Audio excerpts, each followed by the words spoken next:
여러모로 하이닉스 주주들한테 피해가 불가피합니다. 솔리다임을 상장하려는 이유로 자금을 조달하기 위해서라고 하더라고요. 근데 하이닉스 돈 많잖아요 지금. 1년에 한 200조 버는데 돈이 없다는 건 사실 좀 이해하기 어려운 거죠. 그러니까 솔리다임이 실제로 돈이 없어서 한다면 우리가 이해해 줄 수는 있다 하더라도 지금 하이닉스가 이렇게 돈 많이 버는데 돈이 부족해서 자금 조달 때문에 상장하는 건 어느 주주도 납득하기가 좀 쉽지 않다는 거죠. 하이닉스가 이거를 추진할지 안 할지 몰라요. 확답을 안 했기 때문에. 알 수는 없지만 설사 나스닥 상장을 추진한다고 한다면 엄청난 반발이 있을 수밖에 없다.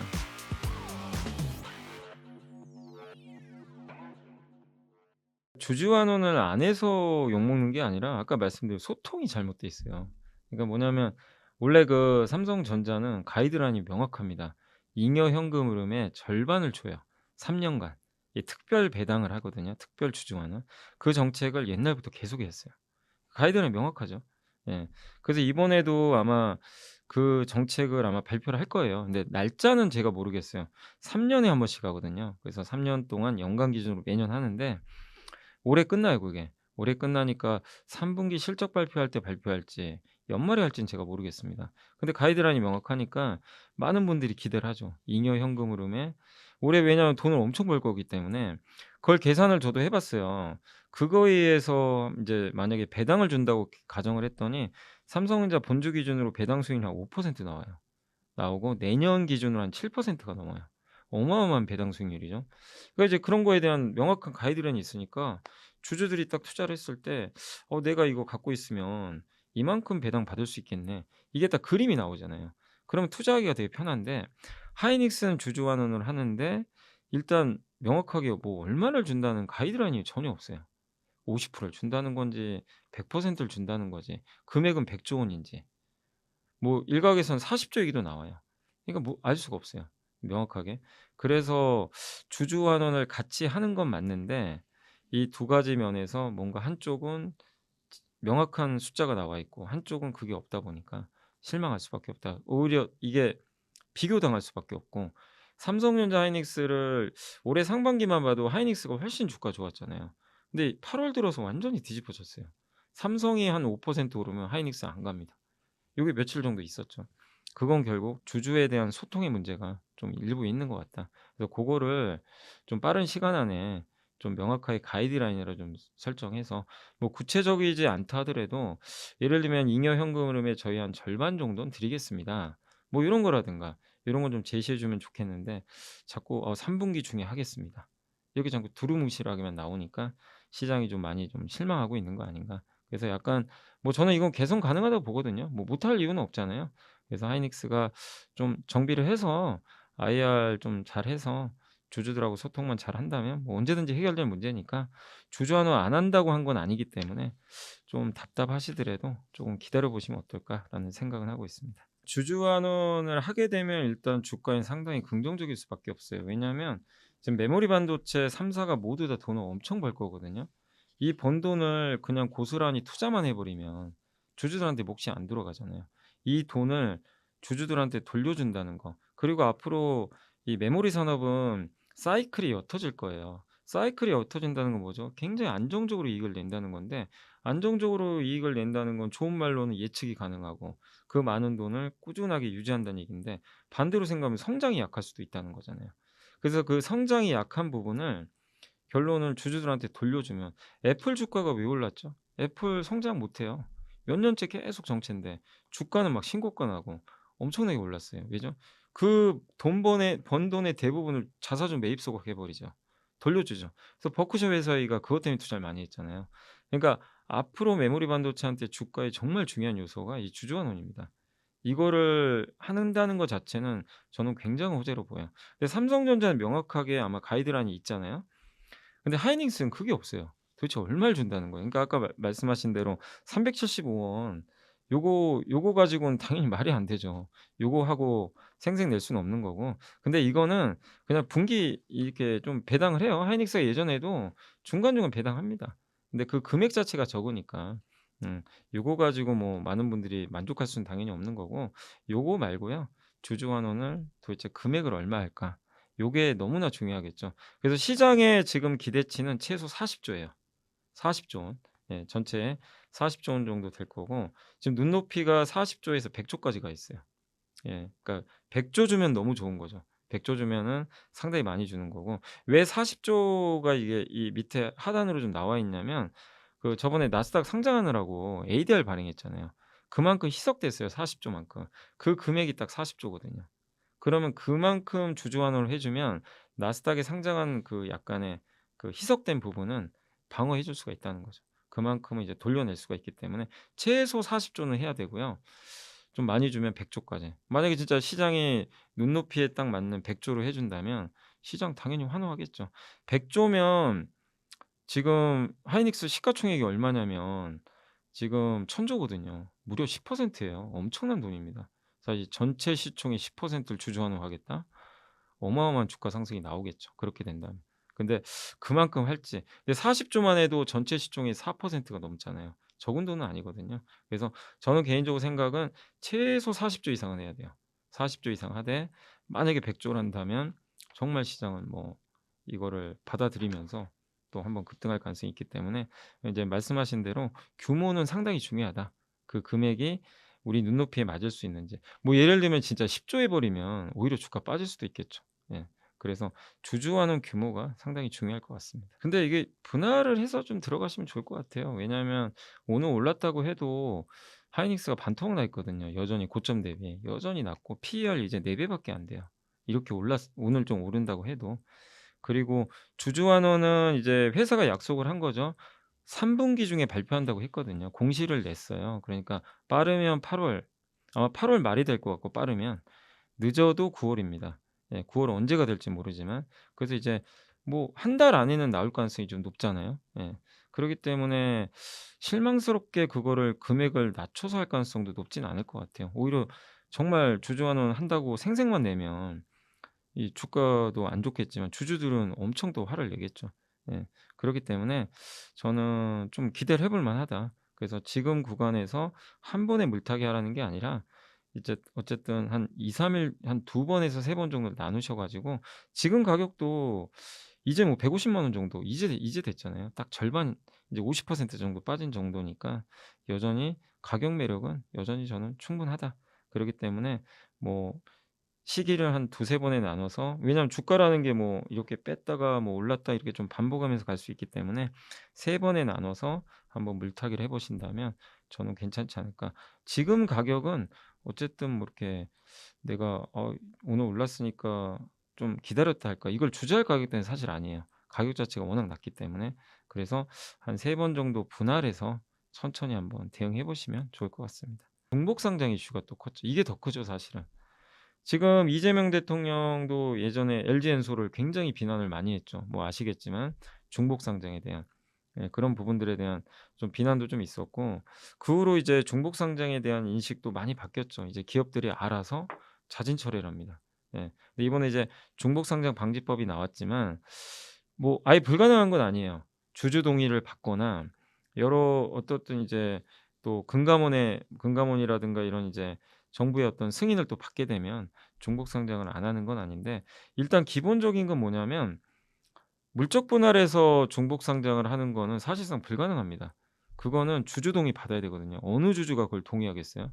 물적 분할로 상장하는 건 이제 물 건너갔고 다만 M&A 있죠. 이번에 하이닉스가 지금 하려고 하는 것 중에 하나가 SK하이닉스가 옛날에 인텔의 낸드 사업부 있죠. 솔리다임. 솔리다임을 2020 년에 10조 주고 샀는데 이게 좀 알짜예요. 왜냐하면 이 회사가 만드는 제품 SSD죠. 요 낸드가 요새 데이터 센터에 많이 들어갈 거란 말이에요. 왜냐하면 데이터 센터에 낸드 수요가 지금 갑자기 많이 늘고 있어요, AI 때문에. 예 늘다 보니까. 근데 그 인텔의 그 솔리다임은 원래 태생부터가 기업의 그런 낸드 플래시 제공하는 업체거든요. 그러니까 지금 트렌드에 딱 맞거든요. 그래서 알짜 기업이 됐고 근데 갑자기 이걸 상장을 한다? 근데 M&A로 이렇게 인수한 기업이죠. 요거를 만약에 그 뭐 예를 들면 나스닥에 상장을 할 때는 이거 주주 동의를 무조건 받아야 되는 건 아니더라고요, 물적 분할과 다르게. 대신에 일단 처음에 정부가 승인을 해 줘야 돼요. 정부가 먼저 검증을 하겠죠. 나스닥에 상장하는 것도 일단은 이게 주주 가치 훼손인지 아닌지를 일단 검증을 한번 해야 됩니다. 거기를 통과를 해야 되고 근데 지금 여론상 보면 누가 봐도 이거 주주가치 훼손 맞거든요. 왜냐하면 이 솔리다임을 만약에 상장을 하면 SK하이닉스가 100% 지금 지배하고 있는데 지분이 희석돼요. 나스닥에 상장하면 솔리다임이 100만 원 버는 거를 하이닉스가 100만 원 다 가져가서 주주들한테 나눠줄 수가 있는데, 상장을 하면 어떻게 되죠?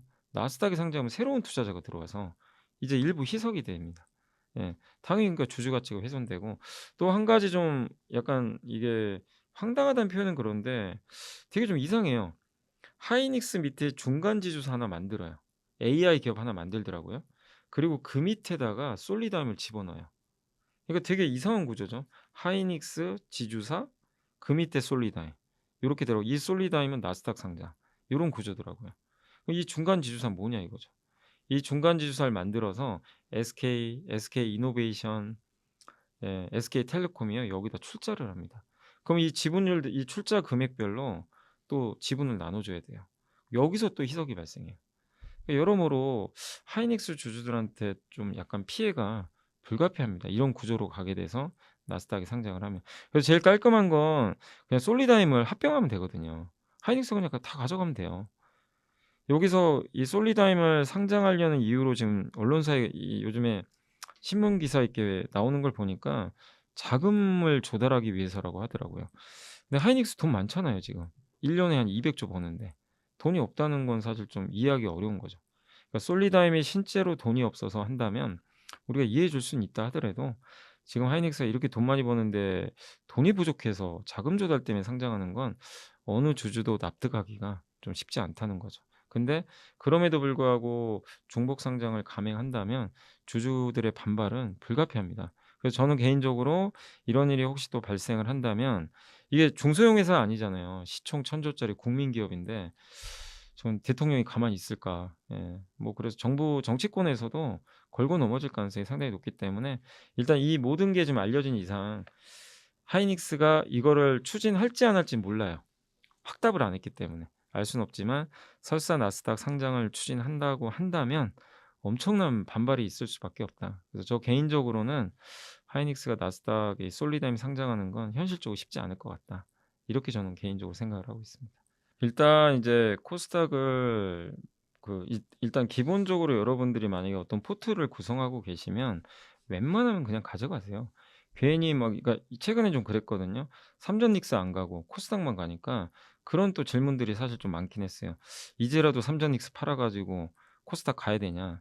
저는 말렸거든요. 왜냐하면 이게 중간에 애매한 구간에서 갈아타면은 진짜 이도 저도 안 돼요. 근데 만약에 최근에 안 갔다고 삼성전자 팔고 코스닥 갔으면, 코스닥은 최근 이틀 동안 주가 지금 안 갔거든요. 오늘 이틀 동안 지금 삼성전자가 하루에 4%, 오늘 7% 올랐어요. 이틀 동안 10% 넘게 올라 버렸거든요. 완전히 매매가 꼬여 버리는 거죠. 예. 그럴 수 있기 때문에 지금 상황에서는 어쨌든 갈아타지 마시고 자기 포트폴리오 갖고 있으면 그냥 그대로 그냥 끌고 가시면 좋을 것 같아요. 다만 내가 좀 현금이 있다, 예, 현금이 있다고 생각하시는 분들 중에 그런 분들인데 '나는 너무 삼전 닉스가 너무 많다.' 그런 분들이면 일부 코스닥 하는 거 좋죠. 네. 근데 반대로 '아니 난 코스닥이 좀 비중이 높은데 삼전 닉스 비중이 얼마 안 된다.' 그런 분들은 닉스를 좀 오히려 더 들어가는 것도 하나의 저는 방법이라고 보거든요. 그러니까 포트폴리오 운영이죠 그거는. 삼전 닉스가 더 좋냐 뭐 코스닥이 더 좋냐 이런 게 아니라, 지금은 한쪽에 집중되면 안 되거든요. 이 여러 군데로 좀 분산되는 게 좀 포트폴리오가 좀 좋다고 생각하니까. 그래서 혹시라도 이제 삼전 닉스 비중이 높은데 나는 코스닥이 적다면 코스닥 투자하시는 거 괜찮고요. 다만 지금 코스닥이 저점에서 30%나 올랐기 때문에 이제부터는 아무거나 투자하시면 안 돼요. 앞으로 코스닥을 이끌 수 있는 업종이죠. 대표 업종. 성장도 하고 숫자도 나와주는 그런 업종으로 일부 좀 분산해서 투자하는 게 좋다. 그래서 가장 1 순위는 반도체, 저는 소부장이라고 좀 생각합니다. 여기는 앞으로 지금 우리나라 반도체 기업들이 투자를 계속 늘릴 거거든요. 이 증설도 해야 되고. 그래서 그동안은 가격이 좋아서 반도체 기업들이 돈을 많이 벌었다면 이젠 물량을 늘릴 것 같아요. 물량이 늘리면 소부장 시대가 옵니다. 예, 특히 그중에 이제 장비나 부품 쪽이 좀 좋을 것 같은데 그런 기업들을 좀 한두 개 골라서 하시는 거 좀 괜찮고, 두 번째는 2차 전지를 여전히 괜찮게 보고 있어요. 왜냐하면 2차 전지 쪽에서 지금 최근에 전기차 쪽은 좀 안 좋다 하더라도 ESS 쪽이 좀 상당히 모멘텀이 좋잖아요. AI 데이터 센터에 들어가는 이런 ESS 모멘텀 자체가 워낙 지금 좋은 상황이니까 특히 중국을 견제한다는 측면에서 상당히 저는 우리나라한테 기회가 앞으로 많이 올 걸로 예상을 좀 하고 있습니다. 근데 어쨌든 2차 전지는 주로 코스닥에 많이 있잖아요. 근데 여기는 이번에 흑자 전환도 했지만 성장 모멘텀도 이제 본격적으로 ESS 쪽으로 받을 수가 있기 때문에 괜찮게 보고 있습니다. 그 이제 세 번째는 역시 뭐 가장 대표적인 바이오죠. 바이오는 종목이 너무 많으니까 뭐 이게 어느 특정 종목을 하나 좀 고르기가 좀 쉽지는 않다고 하지만 저는 개인적으로 어쨌든 코스닥이 뭐 괜찮다면 바이오가 안 가고서는 코스닥이 갈 수는 없는 거거든요. 이번에 아시겠지만 알테오젠이 굉장히 많이 올랐잖아요. 알테오젠은 얼마 전에 기술 수출에 성공을 했습니다. 공시까지 했어요. 예. 그래서 그렇게 기술 수출하고 뭔가 성과가 나는 그런 기업들을 좀 분산해 가지고 이렇게 투자하시면 괜찮을 것 같다. 그래서 코스닥은 일 주일 전만 해도 사실 아무거나 투자했어도 되는 시장이었지만 지금은 저점에서 많이 올랐기 때문에 이제는 절대 아무거나 투자하시면 안 되고요. 숫자도 좋고 뭔가 확실한 이런 어떤 기술 수출 같은 이런 뭔가 증거물들이 있는 이런 기업들을 위주로 몇 개 딱 선절해서 투자하시면 좋겠다. 그래서 반도체 소부장 한두 개, ESS 쪽 그리고 바이오 쪽 뭐 하나 정도 이렇게 잘 선별해서 투자를 하시면 뭐 이렇게 좀 '포트폴리오를 좀 잘 구성할 수 있지 않을까.'라고 생각을 하고 있습니다. 네 맞습니다. 그러니까 물론 갖고 계신 분들 입장에서는 좀 당연히 짜증 나겠죠. 짜증도 나고 화도 나실 텐데 아니 어쨌든 거래가 되고 있는 기업을 단지 1,000원 안 된다는 이유로 관리 종목이 높고 나중에 상장 폐지시키면 그 주주분들의 좀 피해는 있을 수 있어요. 근데 이제 정부의 그 목표는 뭐냐면 일단 코스닥 종목이 너무 많다고 생각해요. 코스피가 종목 수가 한 800개 되고요. 코스닥이 한 1,800개 되거든요. 그러니까 시장은 훨씬 작은 시장은 10 분의 1 밖에 안 되는 시장인데 종목 수는 10 배가 많아요. 그러니까 종목 수는 한 1,000 개가 더 많은 거죠. 그러니까 '이건 잘못됐다.' 이제 정부는. 그래서 종목 수를 낮추면 당연히 질은 올라갑니다. 예 퇴출을 많이 시킬수록 그 시장 전체 질들은 굉장히 많이 올라가게 돼요. 예 그걸 노리는데 그 첫 단추를 이제 요걸로 시작을 하는 거죠. 그래서 일단 동전주 관리 종목이 들어갔고 관리 종목에 들어갔을 때 이제 앞으로 90일 동안 45일 이상 연속으로 그 이 절반이죠. 절반에 해당되는 기간 동안 1,000원 이상에 가 있어야 돼요. 안 그러면 이제 상장 폐지 조건에 부합해서 상폐당할 가능성이 높습니다. 그래서 이제 앞으로 상장 폐지가 더 많아질 가능성이 높은데 물론 이제 이 동전주를 갖고 계신 분들 입장에서는 좀 피해가 있을 수 있지만 이거는 전체 시장을 좀 약간 질을 높이는 그런 측면에선 일정 부분 좀 효과가 있을 수도 있기 때문에 그런 부분에서 이제 처음 스타트를 끊었잖아요. 그래서 일단 정부 정책이 코스닥을 한번 부활시키는 고 질적 성장을 높이는 게 이제 첫 번째 목표이기 때문에 그 스타트를 좀 끊었다는 측면에선 한번 좀 지켜보시고 근데 다만 이게 동전주를 퇴출했다고 해서 갑자기 코스닥에 그럼 앞으로 돈이 많이 들어오고 '아 이젠 진짜 질이 좋아졌다.' 꼭 그런 건 아니거든요. 동전주가 아니어도 질 나쁜 기업들도 있을 수 있고 그죠? 예. 그래서 퇴출시킬 기업들은 과감하게 퇴출시키고 예 그리고 정말 괜찮은 기업들을 이렇게 상장시켜 가지고 어쨌든 계속해서 질을 높이는 그런 과정들이 한 몇 년에 걸쳐서 이어질 거거든요. 또 앞으로 10 월에 승강제도 발표한다 그러죠. 코스닥 1 부, 2부 리그 그런 것들이 있으니까 그거를 너무 단시일 내에 어떤 효과를 보지 마시고 최소 2-3 년은 저는 걸릴 거라고 봅니다. 그래서 그 스타트를 어쨌든 끊었기 때문에 그 부분에 저는 의의는 있다라고 말씀을 드리겠습니다. 일단 인제 ETF 투자는 저는 굉장히 찬성을 좀 하고 있는 게 개별 기업 투자 되게 어렵잖아요. 그러니까 AI 섹터 뭐 반도체 섹터 로봇도 있고 정말 수많은 아까 바이오도 마찬가지예요. 그 많은 기업 중에 내가 골라야 돼요. 근데 어떤 기업은 골랐는데 바이오가 날아가는데 내가 고른 기업은 임상 실패해서 안 될 수도 있는 거잖아요. 근데 바이오 ETF는 그런 게 없죠. 그 기업이 실패해도 다른 게 가주니까 이걸 충분히 이제 이 방어를 해 주는 거죠. 그래서 ETF 투자를 많이 하거든요. 그래서 직장인분들한테 저는 굉장히 좋은 금융 상품이다. 특히 직장인분들은 지수형 ETF가 제일 무난합니다. S&P 500 이나 코스피 200은 어쨌든 장기간 검증돼 있죠. 꾸준히 우상향하잖아요. 물론 코스피가 변동성이 있었지만 오히려 이런 변동성 때문에 직장인분들 같은 경우는 이 지수형 ETF를 싸게 살 수 있는 또 기회가 생긴 거잖아요, 자산 증식을 위해서. 그런 부분들은 있기 때문에 이 지수형 ETF 위주로 저는 좀 투자를 하시면 직장인분들한테 맞는 것 같고 다만 이제 ETF를 했을 때 특히 이제 월배당 상품 이제 고배당 ETF라든가 커버드 콜 같은 경우는 이게 세금 이슈가 좀 있죠. 이걸 좀 월로 받았을 때는 수취했을 때 보통 우리가 그 배당 소득세 15.4%가 나가잖아요. 예, 그런 부분에 대한 좀 부담이 있기 때문에 그게 또 너무 내가 1 년에 이런 걸 통해서 ETF를 통해서 만약에 배당 소득세를 받고 특히 이제 많은 분들이 좀 이제 고민하는 것 중에 하나가 S&P 500 투자를 되게 많이들 하시는데 S&P 500을 미국에 상장된 게 아니라 우리나라에 상장된 S&P 500 ETF 있죠. 뭐 예를 들면 앞에 뭐 타이거가 붙거나 코덱스가 붙어서 뒤에 S&P 500 요거 진짜 많이들 하시는데 이거 단점이 하나 있어요. 여기서 돈을 벌어서 매매 차익이 나오면 배당 소득세를 때려요. 15.4를 때립니다. 그래서 이게 어디에 합산되죠? 의료보험에도 들어갈 거고 그다음에 2천만 원 넘으면 어떻게 되죠? 종합소득 과세에 들어가요. 예. 그래서 그런 것들은 나 미국 이 ETF 어쨌든 기초자산에서 좀 투자해서 돈을 버는데 세금이나 의료보험료 부담이 커지는 그런 역효과가 더 날 수도 있거든요. 그래서 저는 이제 개인적으로 권유드리는 게 그렇기 때문에 절세 계좌를 활용하자. 예, 절세 계좌에서 대표적인 게 ISA 계좌 있죠. ISA 계좌에서 만약에 S&P 500을 투자를 했을 때 한국에 상장된 15.4% 이제 이자 이제 어떻게 보면 이제 배당 소득세를 200만 원까지 비과세 때리고요. 그 이상에 해당되는 거 9.9% 분리과세 때립니다. 분리과세 때리면 당연히 예 여기 의료보험에도 해당이 안 되겠죠. 예 그런 부분들이 생기고 또 2천만 원 이 분리과세니까 종합소득과세에도 포함이 안 돼요.